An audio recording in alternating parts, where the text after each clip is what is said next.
pasteur André qui est avec nous ce matin. Certains me demandaient pourquoi tu n'as pas fait ça un samedi soir, pourquoi tu n'as pas fait ça un autre jour. En fait, on a échangé, je ne sais pas, une douzaine d'emails pour trouver finalement la date. C'est le responsable au niveau Québec de GCMF. GCMF, c'est le groupement chrétien, ministère sans frontières.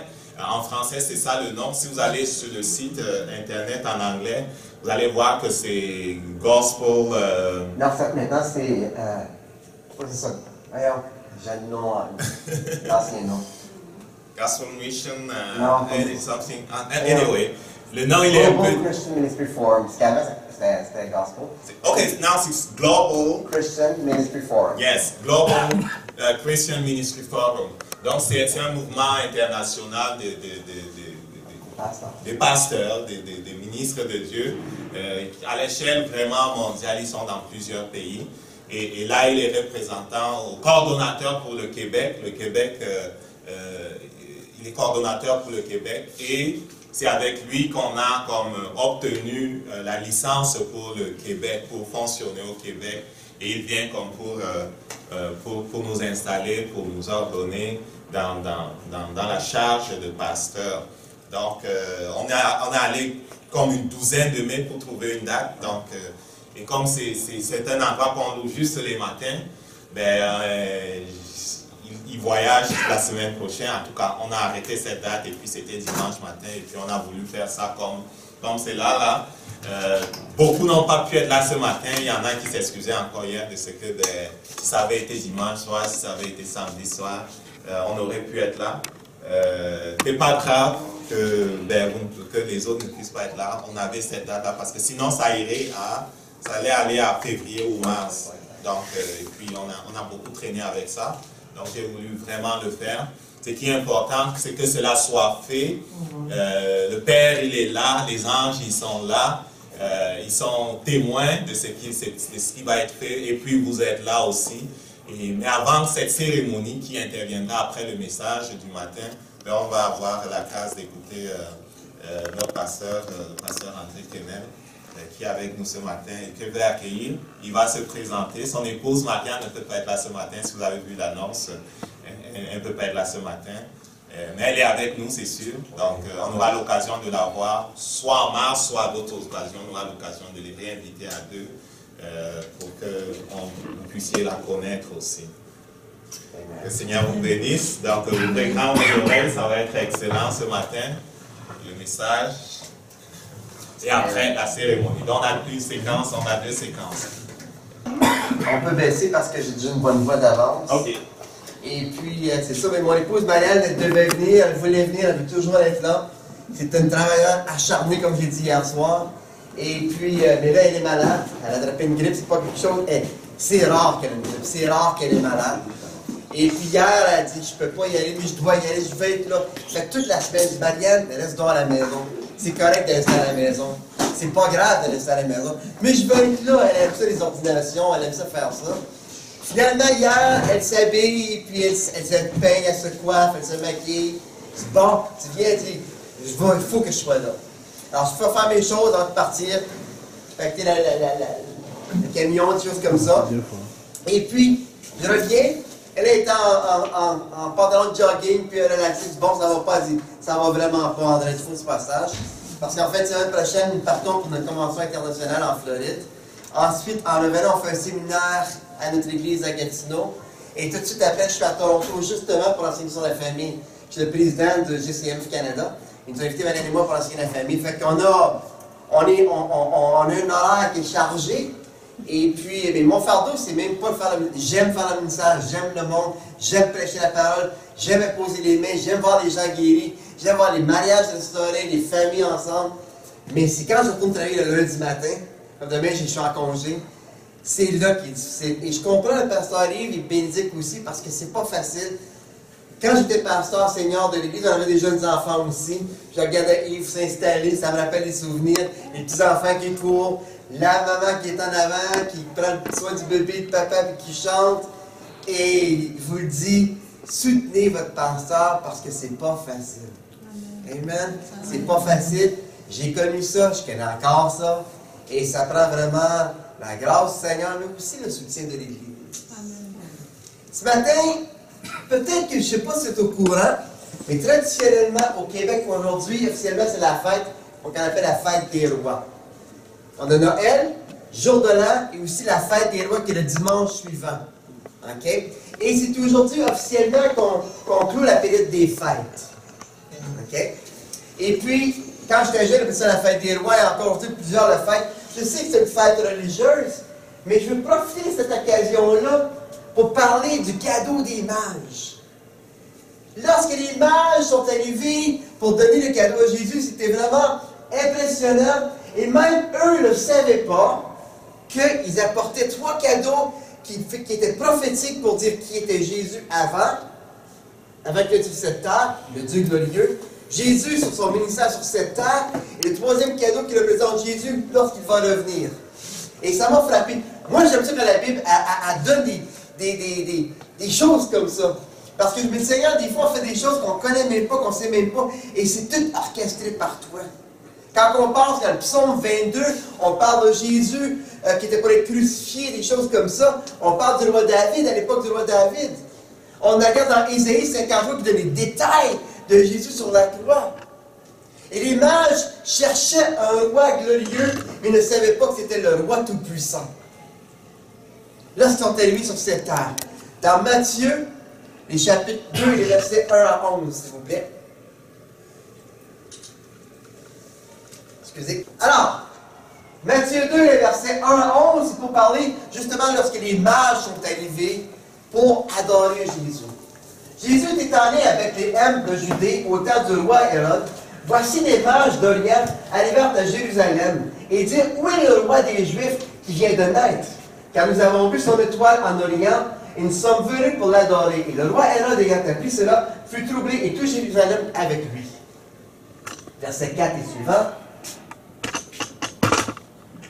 Il assembla tous les principaux sacrificateurs et les scribes du peuple, et il s'informa auprès d'eux du lieu où le Christ devait naître. Ils lui dirent à Bethléem en Judée, car voici ce qui a été écrit par le prophète. Et toi, Bethléem, terre de Juda, tu n'es certes pas la moindre entre les principales des villes de Juda, car de toi sortira un chef qui paîtra Israël, mon peuple. Et 7 suivant.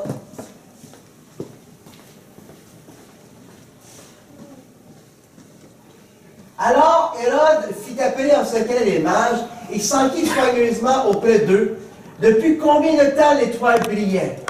Puis il les envoyait à Bethléem en disant: allez prenez des informations exactes sur le petit enfant, car vous l'avez trouvé. Faites-le-moi savoir afin que j'aille aussi moi-même l'adorer. Les versets 9 à 11. Après avoir entendu le roi, ils partirent. Et voici l'étoile qui les suivait, vue en Orient, allait devant eux jusqu'au moment où elle arrivait au-dessus du lieu où était le petit enfant. Elle s'arrêta. Pas prêcher sur l'étoile de Bethléem aujourd'hui, mais j'ai un enseignement sur l'étoile de Bethléem. Okay? L'étoile de Bethléem, c'était pas une comète, parce que ça s'arrête pas au lieu exact comme ça bouge. C'est pas une météorite non plus, et ni une étoile filante, ça va trop vite. C'est vraiment, ils ont vu la gloire de Dieu. L'étoile de Bethléem, c'était la gloire Shekinah, la gloire visible de Dieu. Et c'était arrêté directement au-dessus de la maison où était Jésus. Verset 10, quand ils s'aperçurent l'étoile, ils furent saisis d'une grande joie. Ils entrèrent dans la maison, virent le petit enfant avec Marie, sa mère se prosternèrent et l'adorèrent. Ils s'ouvrirent ensuite leur trésor, lui offrirent, et voici l'enseignement, 3 présents, de l'or, de l'encens et de la myrrhe. Alors, juste pour rectifier certaines choses, j'aime les arbres de Noël. Je sais qu'il y a des gens qui n'aiment pas ça. Moi, j'aime les arbres de Noël. On a une crèche chez nous. J'ai pas de problème avec une crèche. J'aime ça qu'on ait une crèche en dessous de l'arbre de Noël. Par contre, les mages chez nous, on a des mages, j'ai toujours dit, ne mettez-les pas sous l'arbre de Noël, parce qu'ils n'étaient pas là lorsque Jésus est né. Les mages sont arrivés peut-être 1 an et demi à 2 ans après. C'est pour ça que la Bible a dit que le petit enfant ne parle plus du nouveau-né. Et la gloire de l'Éternel s'est arrêtée sur la maison de l'enfant et non dans l'étable, dans la mangeoire où Jésus est né. Fait que chez nous, on a une crèche, mais je garde tout le temps les mages à part et j'aime quand les gens posent des questions. Pourquoi ils sont là? Je peux expliquer aussi la naissance et qu'est-ce qui est arrivé. Mais ils sont venus apporter 3 cadeaux, et c'est vraiment spécifique. La Bible, parfois, elle est très, très spécifique dans l'ordre qu'elle donne des choses. Et ici, c'est spécifique aussi lorsqu'elle donne l'ordre de l'or, de l'encens et de l'amir. Et c'est très précis la raison pourquoi.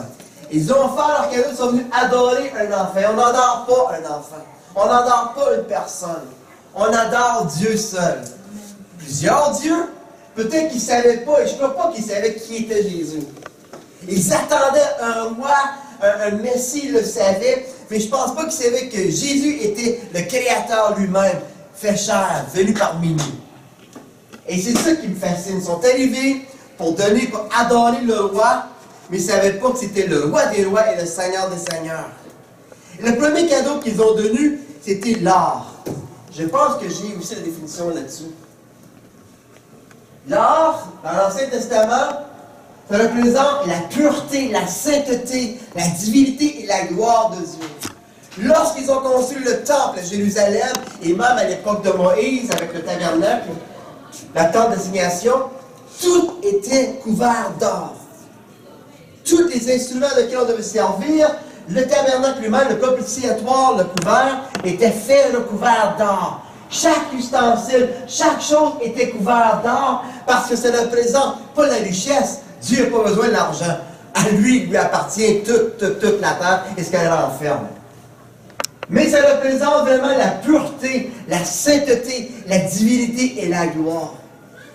Et les mages ne savaient pas que lorsqu'ils ont apporté le premier cadeau, qu'ils disaient « Jésus est le Dieu Tout-Puissant, celui qui était, celui qui a créé, tout a été créé par lui, tout a été fait par lui, et rien n'a été fait sans lui. » Jésus est Dieu, et je pense que tout le monde le sait ici. Si on est né nouveau, on sait que Jésus est Dieu, et qu'il est venu sur cette terre. Mais là, ça représente ici Jésus avant qu'il vienne sur cette terre. Et en passant, c'est pas une erreur lorsqu'Adam et Ève ont tombé et qu'il n'y a pas eu un conseil des anciens au ciel. Dieu le Père, le Fils et le Saint-Esprit, ils ont dit oh, qu'est-ce qu'on fait? Maintenant Adam et Ève ont tombé, qu'est-ce qu'on fait? Depuis le commencement, ça a toujours été prévu. C'est pas Dieu qui voulait qu'il tombe là.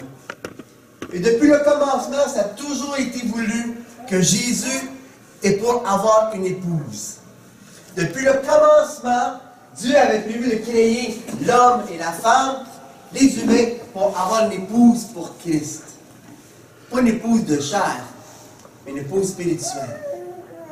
Et lorsqu'Adam et Ève ont tombé, la mort est arrivée sur cette terre, la mort spirituelle évidemment, mais la mort aussi de l'âme, notre perte de notre identité.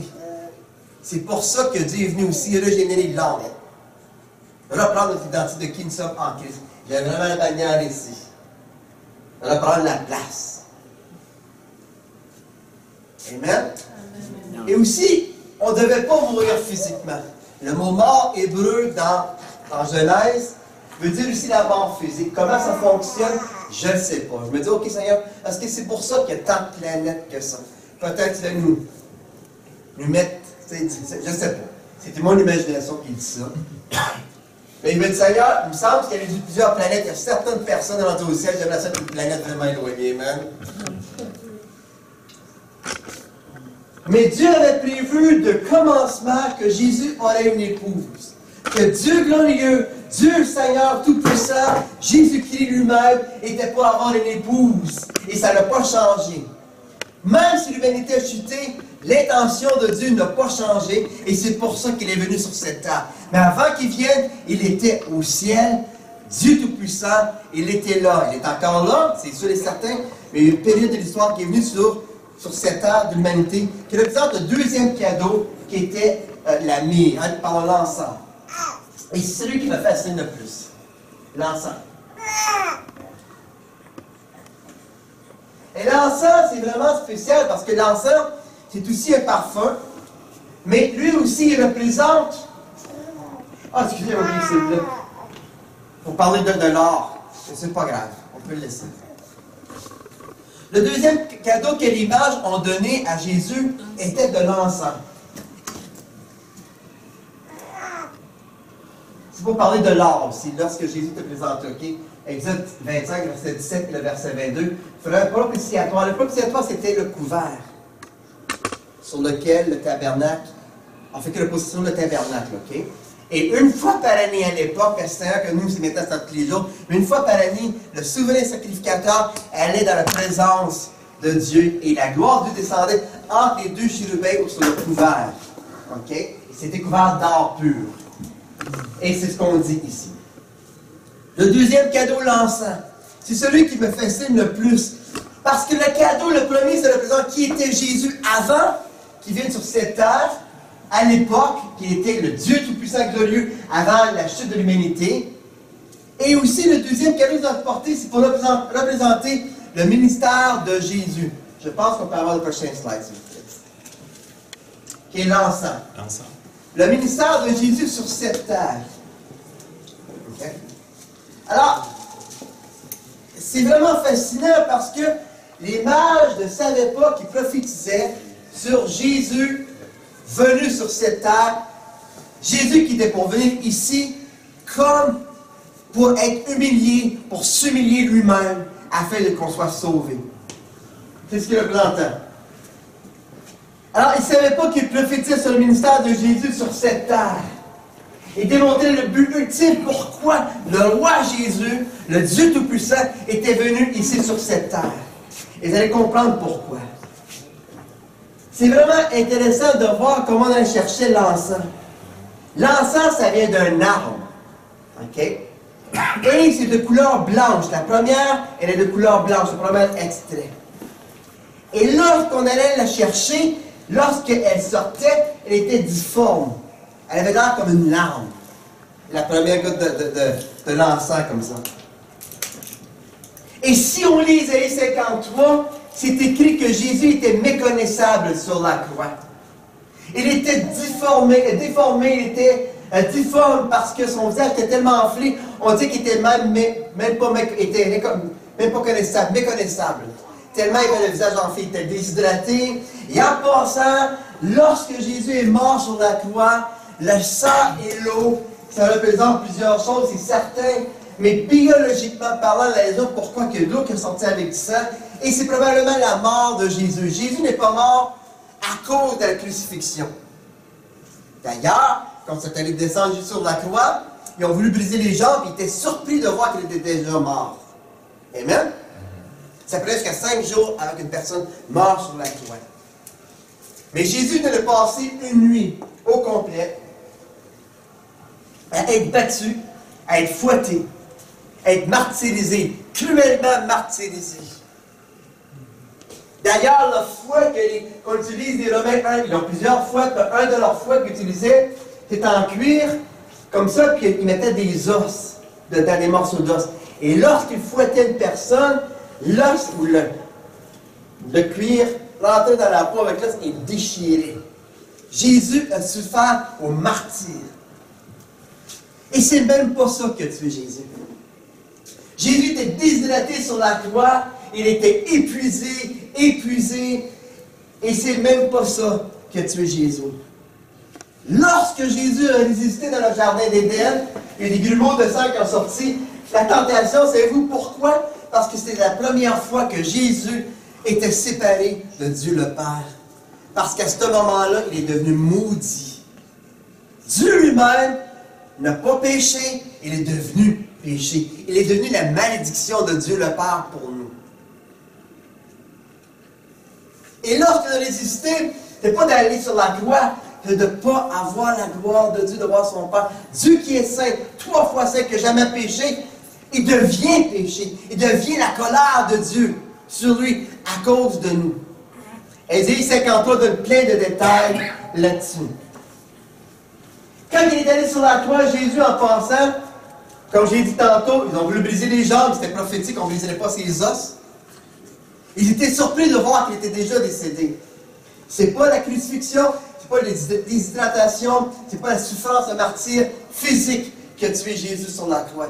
Et lorsqu'ils ont planté la lance sur le côté que de l'eau et du sang ont sorti, biologiquement parlant, lorsqu'une personne souffre tellement à l'intérieur, un mal extrême, un mal le cœur devient dur. Je ne parle pas d'un cœur endurci, là.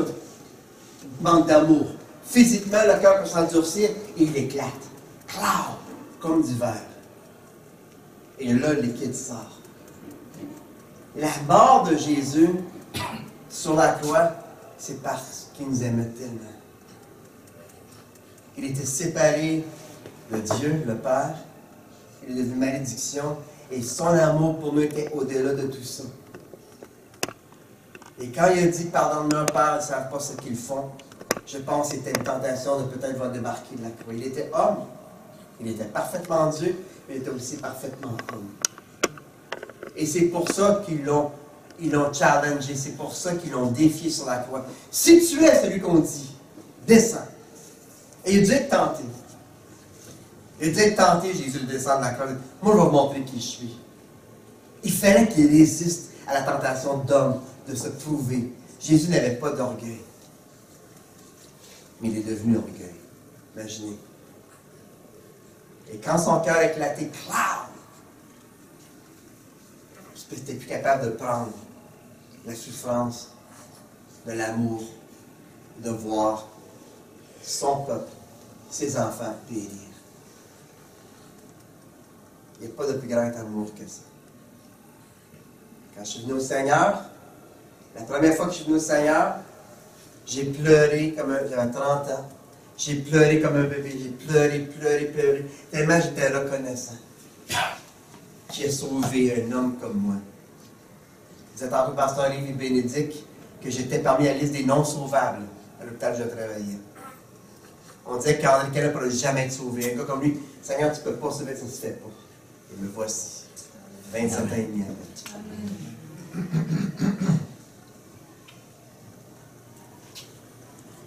Quand le Seigneur m'a sauvé, j'ai pleuré. Mais dans ma tête, de Québécois, dans ma tête où j'étais élevé, je ne sais pas comme ça en Afrique, je suis allé, mais nous ici au Québec, on est pardonné, mais c'est pas oublié. Je te pardonne, mais j'oublie pas. C'est pas pardonner, ça. Amen? Forgive, but not forget. Et c'est pas ça que la Bible a dit. Si Christ avait fait ça, on serait où? Si vos péchés sont comme Clémosie, ils deviendront plus blancs qu'à la neige. Et quand j'enseignais souvent à des personnes, je leur dis ceci. Nous, on est portés à dire au Seigneur, regarde Seigneur ce que j'ai fait. Regarde Seigneur, tu m'as pardonné, mais regarde ce que j'ai fait. Regarde Seigneur, regarde. Regarde Seigneur, ça c'est tout ce que j'ai fait. Puis Jésus lui dit ceci.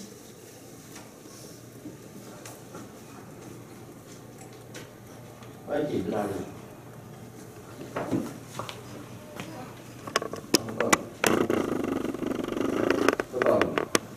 Alors, on lui montre tout ton péché, puis il dit, regarde ce que j'ai fait. Voici. J'ai fait bon. Avec un cœur de Dieu de fer. Et il me dit ceci. De quoi tu parles? Oui, Seigneur, regarde, Seigneur, regarde. De quoi tu parles? Seigneur, ils sont tous là, tous mes péchés. Regarde tous mes manquements. Comme chrétien, je parle. Ça, il dit, de quoi tu parles?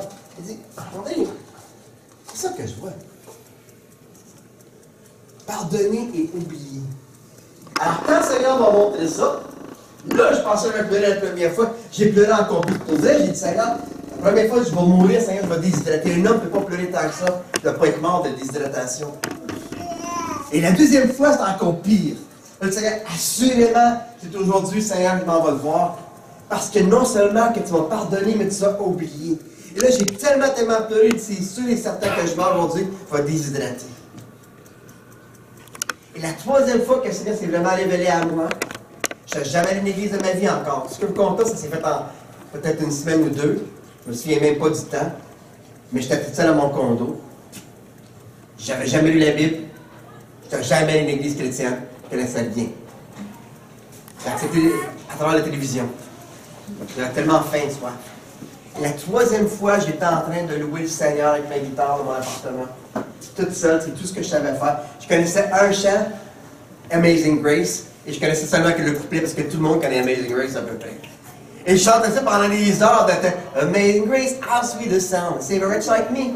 I once was lost and now I'm found. I was blind, now I see. C'est tout ce que je savais. Des heures, j'étais tellement content. Et je me souviens qu'un de mes amis m'a donné un pamphlet avec le chant au complet d'Amazing Grace. J'avais 30 ans, comme un bébé. Wow! Seigneur, il y a d'autres paroles à ça! Je dis, j'étais comme un enfant, j'ai pas eu ma petite guitare, pas une vente de garage. Mon instrument, c'est la batterie, les percussions, mais je joue la guitare maintenant. Fait que quand ça, je joue la guitare un peu, puis là, comme je disais, comme, wow! J'ai comme un bébé!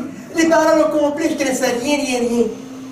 Et à un moment donné, le Seigneur s'est pointé dans mon appartement et sa présence a rempli mon condo comme j'ai jamais vu.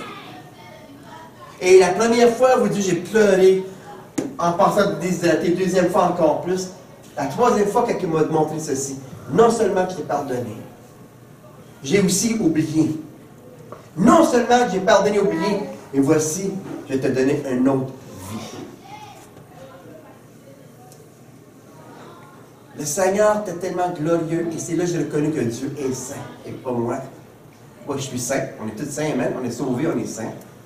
Sanctifiés. Et c'est là que j'ai vu que la sainteté de Dieu était au-delà de ma compréhension, et son amour au-delà de ma compréhension humaine. J'ai pas pleuré. J'ai même pas été capable de bouger parce que c'était au-delà de ma capacité humaine de comprendre l'amour de Dieu pour moi. Il était tellement glorieux dans mon appartement que je ne voulais même pas bouger. J'avais peur de bouger parce que Dieu lui-même était présent. Dieu lui-même était là, dans mon appartement avec moi. Et lorsqu'il est venu sur cette terre, c'est ce qu'il a fait. Et l'encens l'a présenté. Pour aller chercher l'encens, il fallait, donc l'encens vient d'un arbre, il fallait arracher l'écorce avant d'aller chercher l'encens. Et si on pense à Jésus sur la croix, on lui a arraché la barbe, méprisé, abandonné, défiguré au complet. Et là, lorsqu'ils ont cherché l'encens, qu'est-ce que ça représente? Il arrache l'écorce avant d'aller chercher l'encens. Jésus martyrisé. Et ensuite, pour aller chercher l'encens, regardez bien ceci. Là. On prenait un grand couteau, vraiment affilé, on fait une grande incision creuse dans l'arbre pour aller faire couler la sève. Quand on pensait à Jésus sur la croix, qu'est-ce qu'ils ont fait? La lance. Et ça l'a coulé. Et lorsque la sève sortait, comme j'ai dit tantôt, elle était comme qu'elle est blanche, on la faisait sécher.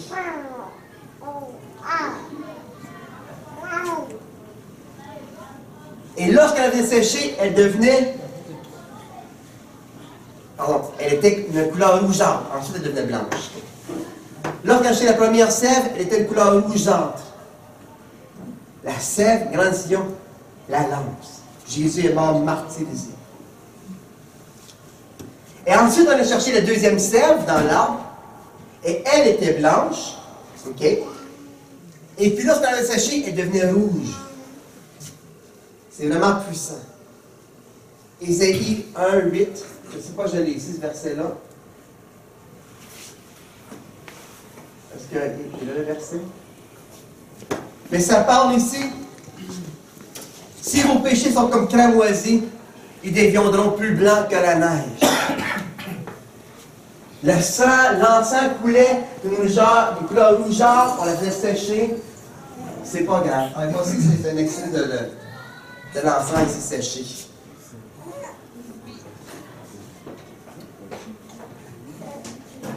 En fait, je viens de le dire, ok, Ésaïe 56, j'ai présenté mon dos à ceux qui me frappaient, j'ai tendu mes joues à ceux qui m'arrachaient la barbe, l'écorce.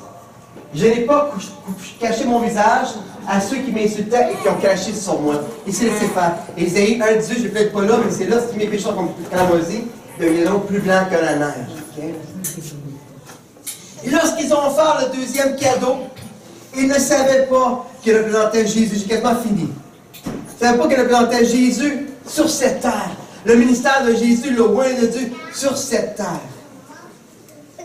Il représentait ce que Jésus devait souffrir comme sacrifice ultime pour nous. Mais aussi l'encens, on s'en sert comme un parfum. Et la mort de Christ fut d'une bonne odeur. Pas que ça sentait bon pour Dieu le Père, mais ça veut dire acceptable. Le troisième, qui était la myrrhe. Et encore là, on peut aller à l'autre. À l'autre encore. Et voilà. Elles sont depuis tantôt, mais les soldats personne du côté avec une lampe, au-dessus sortit le sang et de l'eau. L'autre après. Encore, je l'ai dit, le verset.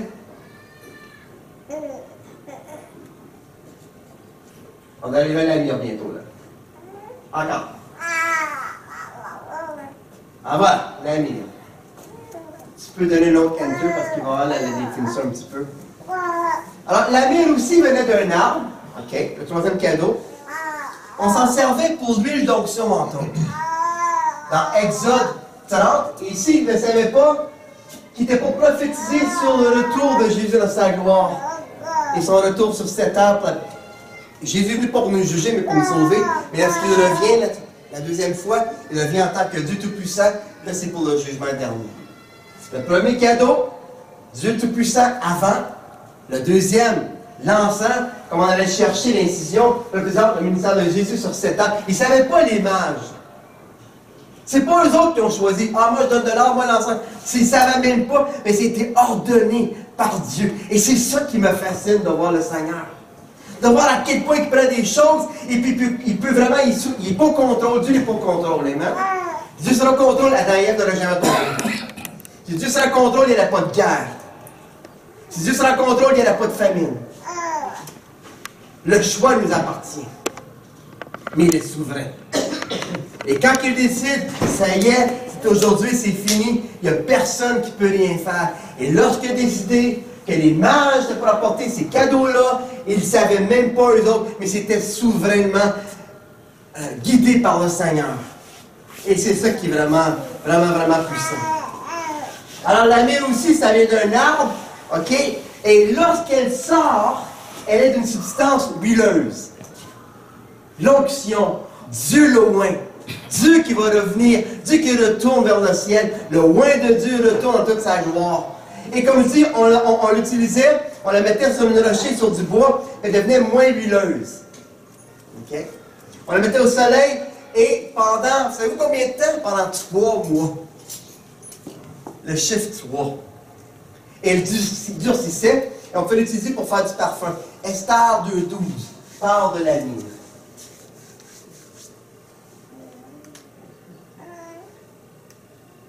Ok, mais tu sais, j'ai dit tantôt l'huile d'onction, on prenait l'huile d'onction de la myrrhe. Exode 30, verset 23. Prends des meilleurs aromates, 500 cycles de myrrhe, de celle qui coule d'elle-même, la moitié soit de 250 cycles de cinnamon, aromatique, 250 cycles de roseau aromatique. La première qu'on parlait, le plus prédominant, c'était la myrrhe, l'huile d'onction. Maintenant, dans Esther 2, le verset 12. Ça parle aussi, et on connaît l'histoire d'Esther, ma dernière s'appelle Esther. Chaque jeune fille qui allait à son tour vers le roi Assuérus, après avoir employé 12 mois à s'acquitter de ce qui était prescrit aux femmes, et pendant ce temps, elle prenait soin de leur toilette. 6 mois avec de l'huile de myrrhe, et 6 mois avec des aromates et des parfums d'usage parmi les femmes. Et on spécifie la myrrhe ici. La myrrhe servait pour l'onction. Et on connaît l'histoire d'Esther, à cause d'elle, le peuple juif fut sauvé. Dieu est souverain. Il n'est pas au contrôle parce que les Juifs n'avaient pas été en esclavage, à cause du péché, etc. Mais il est souverain, il avait une destinée pour son peuple. Et comme Paul le dit, c'est pour un, c'est une odeur de vie, puis les autres, une odeur de mort. Et lorsqu'on prenait la myrrhe, qu'on la fait sécher après 3 mois, elle devient rouge, foncée, presque noire. Et le sang de Jésus, il n'y a plus besoin de couler. Il est coulé une fois pour toutes. Il est retourné dans sa gloire, elle n'a plus besoin de revenir sur la croix. C'est fait. Et le monde continue dans les extraterrestres en lui. Je donne absolument que dans les extraterrestres, il y a des anges, amen, qui vivent au ciel. Amen. Est-ce que les gens me demandaient, tu crois-tu dans les hommes de la caverne? Absolument, David était dans les cavernes. Amen. Est-ce que tu crois dans l'évolution? Absolument, dans l'évolution. Si on regarde dans le Grand Nord canadien, à force parce qu'ils travaillent beaucoup de leur temps pour les peaux, la mâchoire, elle vient différente, la peau aussi vient plus huileuse pour se protéger, absolument. Et tout le temps, qu'est-ce qui va avec les jeunes dans 100 ans, tu sais? Je crois que ça va revenir avant 100 ans. Ils vont avoir des gros pouces, à force de texter et de jouer des jeux. Ça, c'est l'évolution à laquelle je crois. Amen. Et sur la croix dans Marc, j'espère que j'ai ici Marc 15, 23, sur la croix, ils ont offert de la myrrhe à Jésus. Puis il n'a pas voulu le prendre. Parce qu'il ne voulait pas non plus. C'est pas long, le temps d'être loin là, comme un roi. Alors, quand ils ont donné ça, ce cadeau-là, ils ne savaient pas, mais ils prophétisaient que Jésus, Dieu Tout-Puissant, le roi glorieux, est venu sur cette terre, celui qui était, celui qui est, mais aussi il prophétisait que la myrrhe, le moins qui revient. C'est fascinant. Et j'espère que c'est pas juste la connaissance ce matin, mais dire à quel point qu'on peut croire dans ce que la Bible dit, à quel point qu'on peut faire confiance au Seigneur dans ce qu'il dit. S'il a pu faire des rois, des mages, pas des rois, mais des mages, des astronomes, des magiciens, des divins, je sais que les divinités plutôt, pas des gens comme ça, puis ils ont utilisé pour amener 3 cadeaux pendant 1 an et demi, 2 ans, tant qu'ils ont voyagé, ou à peu près, ils sont partis des lacs. Et puis, ils ont voyagé comme ça pour apporter 3 cadeaux spécifiques, comme ça. La myrrhe, l'or, l'encens et la myrrhe. La Bible le dit dans l'ordre exact. Il ne savait pas ce qu'il faisait. Maintenant qu'il est devenu, pas qu'il est devenu Dieu, maintenant qu'il est de retour dans sa gloire, il est maintenant prêt à revenir un jour nous chercher le oint de Dieu, son parfum. Et aussi, je vais terminer avec ça, la myrrhe sert aussi pour guérir. Jésus, le temps qu'il est au ciel, on peut recevoir encore la guérison. La guérison éternelle, on l'accepte comme Jésus, comme Seigneur et Sauveur, mais aussi la guérison physique et la guérison du cœur, pendant des familles, des choses comme ça. La myrrhe sert aussi à guérir. On s'en servait comme un baume de guérison. Christ est le baume parfait de guérison. Dernier slide, juste pour résumer. Excusez, je pensais au dernier slide. Philippiens 2, verset 9 à 11. C'est pourquoi aussi Dieu, la souveraine main levée, lui a donné le nom qui est au-dessus de tout nom, afin qu'au nom de Jésus, tout genou fléchisse dans les cieux et sur la terre et sous la terre. Et que toute langue confesse que Jésus-Christ est Seigneur à la gloire de Dieu le Père. Et ça, le frère et sœurs, pour moi, c'est un des versets les plus puissants que dans la Bible. Tout genou fléchira et toute langue confessera que Jésus est Seigneur. Et ça inclut Satan lui-même et tous les anges déchus qui sont avec lui. Et quel spectacle glorieux au ciel lorsqu'on va voir Satan se courber devant le Seigneur. Un à sa droite, qui est nous, venez, et qui va dire à Satan, dans le lac de feu. Nous, dans le lac de feu. Et j'ai toujours dit, Seigneur, quand on va aller devant toi, un jour, quand le jugement dernier va arriver, quand tout le monde va se présenter devant le Seigneur, tout genou va fléchir, tout l'homme va confesser que Jésus est Seigneur. Et il va faire la même chose. Et Seigneur, j'aimerais te demander une permission, s'il vous plaît. Quand Satan et toute sa gang-là vont se prosterner devant toi, j'aimerais, Seigneur, juste comme avoir un œil ouvert juste pour voir. De voir Satan se courber. Tu es Seigneur! Tu es Seigneur! Quel spectacle glorieux! Que lorsqu'on voit l'ennemi lui-même, l'ennemi juré de Seigneur, notre ennemi, le Satan lui-même, le péché lui-même, le menteur lui-même, se courber devant le Seigneur et de confesser qu'il est le Seigneur, le roi des rois, et de courber devant le Dieu Tout-Puissant. Quel spectacle glorieux! Lorsque le Seigneur va le regarder, il va dire, là-bas, Satan! Venez, mes enfants. Ah oui. Quel spectacle glorieux de son retour! Alléluia! Je pense que c'est le dernier slide. Fait 10 fois je dis ça, mais ça va quand même m'amener.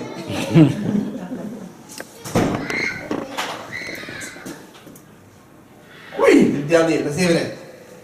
Alors, juste pour récapituler, et j'aime l'image que j'ai choisie.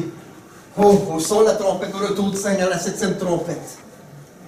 Là, on le présente le Dieu glorieux, qui était Dieu avant de venir sur terre, qui était Jésus avant sur terre. En fait, il n'a jamais changé, mais je veux dire, qui il est avant qu'il vienne sur cette terre. Le premier cadeau prophétise qui reconnaît que Jésus est le Dieu Tout-Puissant, le seul Créateur, comme j'ai dit tantôt.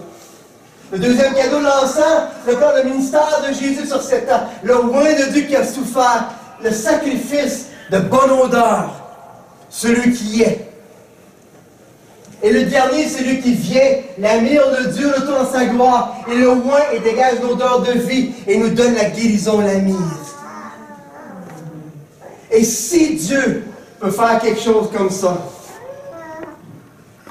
il peut prophétiser d'aussi loin que ça et de faire arriver, frères et sœurs, on peut lui faire confiance entièrement avec notre vie. Et de croire que sa Bible dit. Soyez bénis.